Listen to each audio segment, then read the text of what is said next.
اچھا علامہ صاحب مجھے بتائیے گا کہ ایک یہودی کا اور امام حسن علیہ السلام کا ایک مکالمہ بہت مشہور ہے، وہ مکالمہ کیا ہے؟ ہمارے ناظرین محترم کو بتائیے گا۔ اعوذ باللہ من الشیطان اللعین الرجیم، بسم اللہ الرحمن الرحیم۔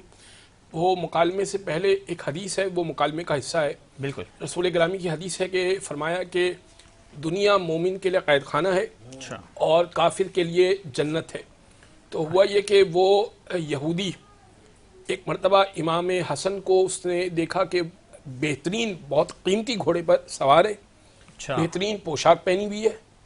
اس نے لگام میں ہاتھ ڈالا اور کہا کہ میں آپ کے حساب سے کافر ہوں، اور آپ کے جد کی حدیث ہے کہ دنیا مومن کے لیے قید خانہ ہے، کافر کے لیے جنت ہے۔ جی۔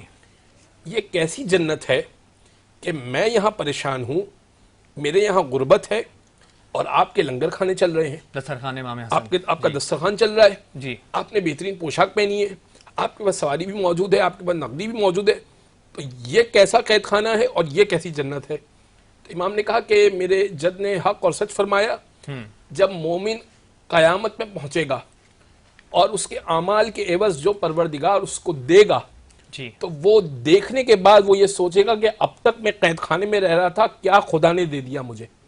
اور کافر کو جو عذاب وہ دردناک دے گا جی۔ تو وہ یہ سوچے گا کہ جس انداز سے میں دنیا میں گزارا تھا وہ تو بہت بڑی جنت تھی میرے لیے، میں یہاں پر جو ہے وہ پریشان ہوں، میں یہاں پر عذاب میں ہوں۔